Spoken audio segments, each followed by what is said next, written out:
turaza kuvuga ku makuru y'imikino aho ikipe ya APR ifitanye umukino n'ikipe ya Dinamo. Ubushomeri mu rubyiruko bwaragabanyutse, naho Rayon Sport mu mukino wa gishuti wabahuzaga na Gasogi byaje kurangira ari ibitego bibiri bya Rayon Sport ku busa bwa Gasogi.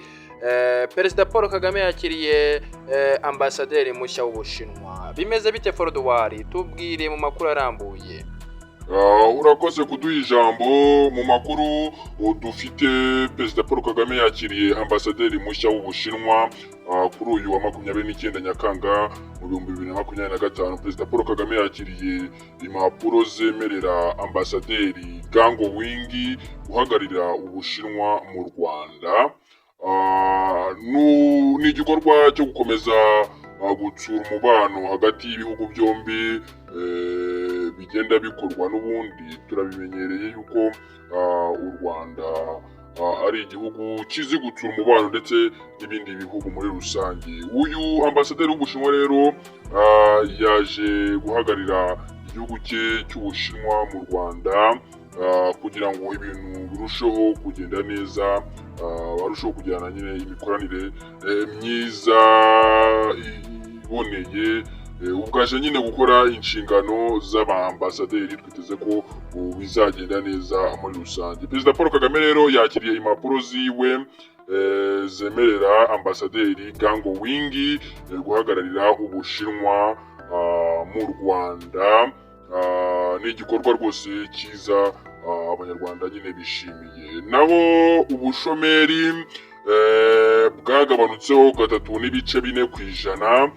Ikigo cy'igihugu gishinzwe ibarurishamibare NISAR cyatangaje ko ubushomeri mu Rwanda bwagabanutseho 3.4% bukava kuri 16.8% muri 2024 bukagera kuri 13.4% muri 2025. Ubushomeri urabona ko mu kijyanye no kugabanuka bwagabanyutseho nyine 3.4% nk'uko ikigo gishinzwe ibarurishamibare NISAR cyangwa se NISR gishinzwe nyine ibarurishamibare cyabitangaje yuko ubushomeri bwagabanutseho 3.4% muri uyu mwaka wa 2025. Ukabona ko nyine ni igikorwa cyiza cyo kwishimira niba ubushomeri koko buri kugenda bugabanuka mu rubyiruko. Ari igikorwa cyiza cyangwa se ari intambwe nziza igihugu kimaze gutera yo kugabanya ubushomeri mu rubyiruko. Ni ibintu nyine bikwiye kwishimirwa, ni ibintu byiza. Ubushomeri bwagabanutseho 3.4% bukava kuri 16.8% muri 2024.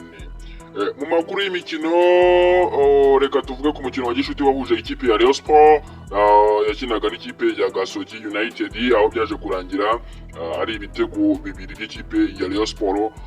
Rayon Sport ikomeje kwitegura umwaka utaha wa shampiyona. Urabona ko iri kugenda nyine igerageza abakinnyi bashya yagiye igura, bano barabu ndetse n'abandi bagiye batandukanye n'abasanzwe bakina mu ikipe ya Rayon Sport kugira ngo barusheho kumenyerana, bazatangire shampiyona bameze neza, bafite umwuka mwiza ndetse bafite no guhuza. N'umukino rero waje kurangira ikipe ya Rayon Sport ije kubyitwaramo neza, itsinze ibitego 2-0 bw'ikipe ya Gasogi. Abafana ba Rayon Sport bishimiye iyi ntsinzi kuko rwose abakinnyi baguze urabona ko bitwaye neza muri uyu mukino.